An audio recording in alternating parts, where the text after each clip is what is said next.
bicereranye indiri inyuma yazo ho gatoya imwe bayikubise ikompra hejuru nta nubwo ari hano kuri borne 13 ni hejuru warenze Kilimanyoka mbonye ariho bayikubita ikompra izamuka hejuru mu birunga imwira hasigaye kabisa nabyiboneye rwose.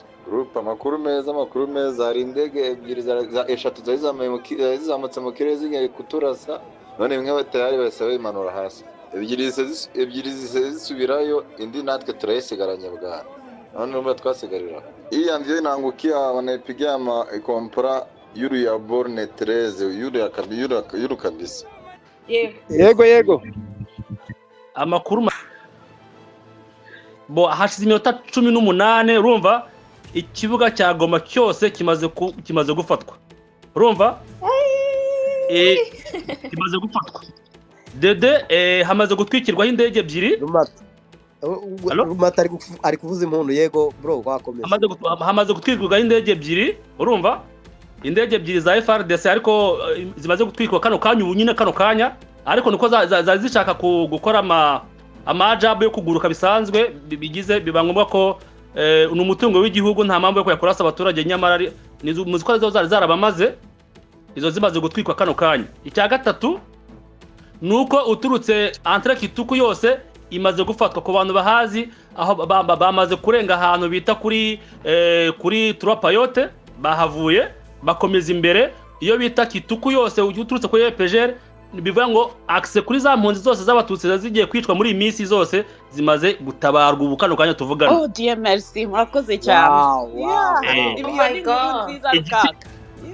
Igisigaye noneho uturutse ruguru Kihisi ukamanuka Kihisi Majengo yose yavuyemo iyo bita Kihisi yavuyemo iyo bita Mugunga hafi kuri 80% yose imaze kuvamo. Igisigaye nukwegera harya Masisi Porte Parole tubwiraga yitwa Mogoma uciye kuri bari muri Serema 2 km kugira ngo bagere kuri aho bita kuri guvernora aho kuri guvernora na Nihimbi ni bari muri 2 km kuhagera ariko Kituku yose yamaze kuva kugera kuri guvernora ni 1 km gusa bakava kuri guvernora bazamuka direct aho bita kuri entre president bahita bagera muri Kakatindo nicyo giko cyagisigaye kinini muri Goma kireba muri Mogoma muri Serema 800 metres zijya muri Goma muri Mogoma hejuru muri make Goma imaze kuba libere kugeza kuri 70%. Merci beaucoup. Bien sûr kuko amakuru nari mfashe neza bari bambwiye ko barenze ku IRPG kuri université kandi urenze hara kuri université mu byukuri nta kindi gihari nta kindi ngewe nkanje nk'umuntu wahabaye uhazi neza reka mbarasire très bien et 100% que Goma est libéré. Goma est tombé mana yanjye. Bien. Murakoze cyane. Goma est tombé. Oya saa 10 zigomba kugera Goma yamaze kuba tombe abarya bari kuvuga reka mbibutse ijambo rimwe ngende. Président w'u Rwanda yaravuze ngo les erreurs qui ont été commises pendant 30 ans ne seront jamais reprises, ne sont pas des idiots. Bango amakosa yabaye mu myaka 30 ishize onikita na bamwana ntabwo azasubira kubaho ntabwo turi sinjo mimi namwambia yeye anasema kiwa hapana ile kwa ine kwa kotea kwa Gomeri kwa kwambia mzungu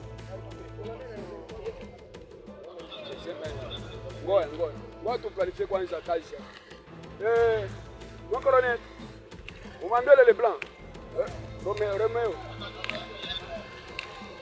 on fait ceci. Attention. On je vais mettre cette véhicule ici, là, prêt à partir là-bas. Ok, ça va. Bon, il faut amener de l'autre côté, là-bas. Les points là. Ouais. Et on me connaît.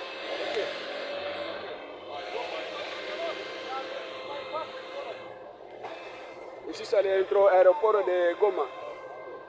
Tuko hapa, tuko nachunga adui. Hivi tunangoja hapa na vifaa. Adui comme 5 km, à 2 ou 3 km. Tunamungoja hapa. Unaona njaa inakauka mafani. Sisi tuko hapa Kasaraba. Tutakufa juu ya nchi yetu. Tutakufa juu ya nchi yetu. Sisi tutakufa juu ya nchi. Tutaingia kwenye tutakufa juu ya nchi. Hata tuwakie wawili. tutakuwa sawa sawa. Kitamado.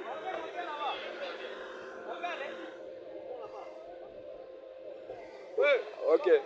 Sawa, tuko hapa na ba Romeo, tunachapa kazi. Tunachapa kazi. Afande ni nini wenu afande apilite. Attention. Papa, wanda abeti masasi. Baso wana bade wa abeti masasi basale ndo wana.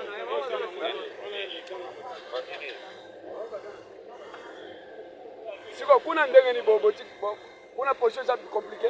Compliqué mais kiko chambi on a de tenir mais wapi. Wapi eliko kutazoea zo beta na kwa kanyo hapo mkote msusu. Ya mazoea.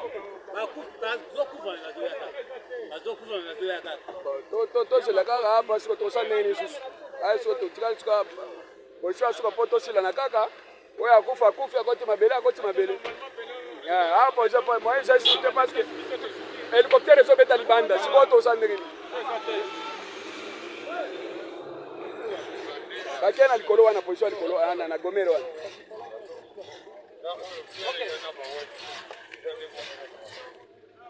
Kuna bacha wanaenda bia. Basoda gani? Wale basoda betu walikuwa hapa kama wanatoka na Dakota wapi sio.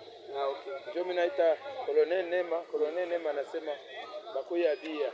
Sasa tuko nenda tunafika Katoi, komanda wao anakuya.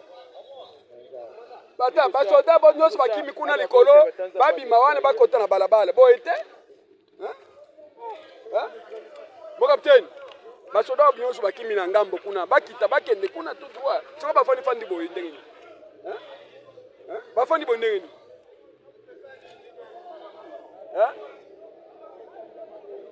kokanga maboza bien te kokanga maboza bien te faut déployer monsieur Boka za biso bo déployer siko bokimi kuna likolo siko boya biso neta bantibele na bino oh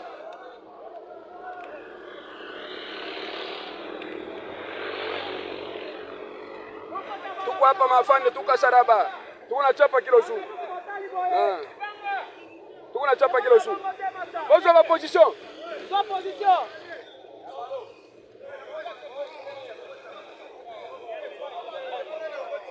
arme wani nini kugari wani place bachonde bien kugari wani moko ne le côté là-bas ça va le côté là ça va okay. L'entrée là ça va okay. C'est bon.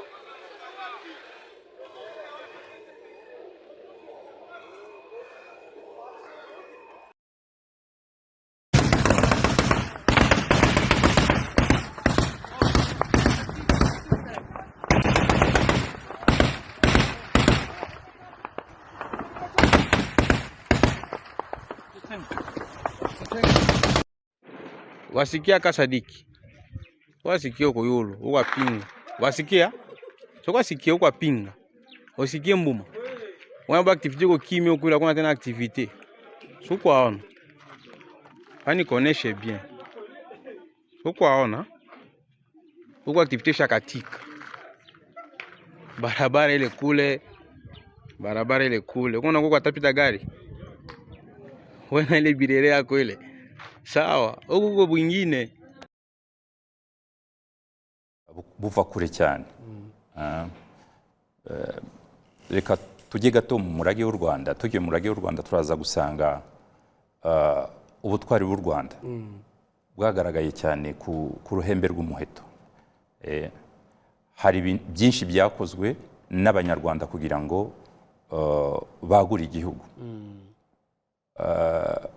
mu gihe cya kera reka tuvuge u Rwanda rumaze Gihanga maze kuruhanga nyine haza n'umurage w'abantu bagombaga kugarura isura y'u Rwanda kugira u Rwanda rube igihugu kitazima uzi ko kera bigeze gutera u Rwanda abanyabungu u Rwanda rumara imyaka 11 rudafite umwami icyo gihe hicwa abagore n'umuhungu w'umwami Ndoli ahungire Tanzania Ikaragwe Nyirasengera Murera ariko agarutse ntabwo yazanye ibintu byo kwihorera yaragarutse kuko abantu bari barapfuye benshi, abanyarwanda benshi bari barahasize umutwe. So icyo gihe icyo yavuze, yaravuze ngo uwishe ababi yishe n'abeza. Ni ukuvuga ikintu cyo kumva ko abanyarwanda bose muhuje, ntawe ugomba gupfa, ntawe ugomba kuzira ukwasa, kandi bo bari babajije uko bameze. Icyo kikagaragaza ikintu kimwe. Ikindi, hari intwari nyinshi zagiye zigaragaza ubutwari, nk'igihe cy'abatabazi, abacengeri, murazi amateka ya Ruganzu Bwimba, mushiki we Rwobwa wanze ko Gisaka kifatira u Rwanda. Urazi ko umwami w'Igisaka ariwo bitaga Kimenyi yari yararongoye uyu mukobwa bitaga Robwa, ashaka ko azigarurira u Rwanda. Robwa agiye kubona ko atwite, agasanga ko uwo mwana koko azaba uwo gutuma u Rwanda barugarura Igisaka, aragira gutya agwa ku ngoma arapfa. Ariko byari n'uburyo bwo kwitanga kugira ngo u Rwanda utarutakaza. Byagiye bigaragara no mu bihe byinshi, mu gihe igihe cy'abataneshwa, hari umurage w'abataneshwa, igihano dufitemo imvugo zivuga u Rwanda ruratera ntiruterwa. Icyo ni igihe wasangaga hari ingerero nyinshi zagura u Rwanda. U Rwanda rwari ku ngerero nyinshi zagiye zirwagura hirya no hino. Icyo nacyo cyarabaye. Ni naho hari ibintu byinshi bakubwiraga ngo nutamika umwana ibere umutamike n'u Rwanda, uburere buruta ubuvuke. Ibyo byose bikaza bikugaragariza icyo kintu ko abakurambere bacu bagize. U Rwanda ruza kunyura mu bihe by'amage, ubukoroni burinjira, haza repubulika ya mbere ya kabiri, nayo izana ivangura. Abanyarwanda batangira kubarebera mu ndorwa y'amoko aho kuba wa umunyarwanda wa wundi honorable yavugaga, dusangiye yasana umuzi. Burya mu murage w'u Rwanda, ikintu indangagaciro za mbere zarurangaga, bavugaga ubuhoro, uburame, ubusugire, kugira inka n'amata. Ibyo nibyo byabaga biri mu muryango. Sosiyete nyarwanda yagombaga guhurira kuri icyo kintu. Nizo ndangagaciro, izo nizo zatumaga imiryango ibaho, umunyarwanda abaho. Uburame, kurama, ubuhoro, kugira amahoro, ubusugire, uburumbuke, kugira amata n'inka. Ibyo ni rwo Rwanda rwa kera, urwo ngurwo. Tuvuye rero tunyura muri ibyo bihe bibi aho nari ngeze mu kanya. Ariko nyine hari abanyarwanda batemeye guheranwa n'amateka. Abanyarwanda benshi bari baraguye mu kangaratete nyine mu gihugu. Haba abiyemeje, kwa kundi Deo Nkusi yabivugaga, abiyemeje guharanira ko ubunyarwanda bugaruka, ubumwe. Ariyo FPR Inkotanyi, ikaba yari ifite wingi yayo ya RPA. Habaho noneho gufata umuheto no kuvuga tugiye kubohora igihugu. Murumva no mu bintu bya mbere byari ku isonga. Icyo gihe habagaho icyo amahame ngenga rugamba, 8 point program. Icyo gihe ihame rya mbere ryari ubumwe. Hari n'izindi point, guca ubuhunzi, imibereho myiza y'abaturage, ibiki byose, ariko ubumwe bwazaga ku isonga.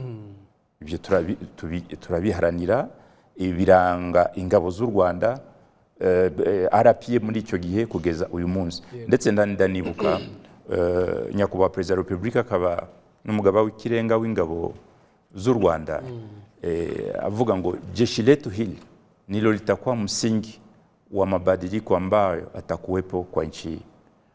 Ubwo yararebaga akareba ko iyi discipline, ubu butwari mbona muri izi ngabo,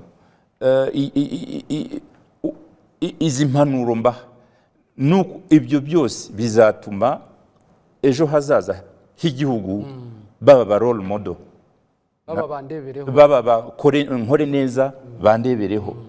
Ibyo rero nibyo twavuga ubu ngubu ko, kandi abantu bari kuri urwo rugamba rwo kubohora igihugu bari urubyiruko benshi, bari bato cyane, imyaka 19, imyaka 20 umukuru cyane 30 urumva n'urubyiruko ubu ngubu ndakeka ko icyiciro cy'imyaka y'urubyiruko bigize ku myaka 30 gati siko bimeze niba ntibeshye n'abantu rero bagize urwo ruhare mu kubohora igihugu n'ibyo honorable yavugaga mu kanya.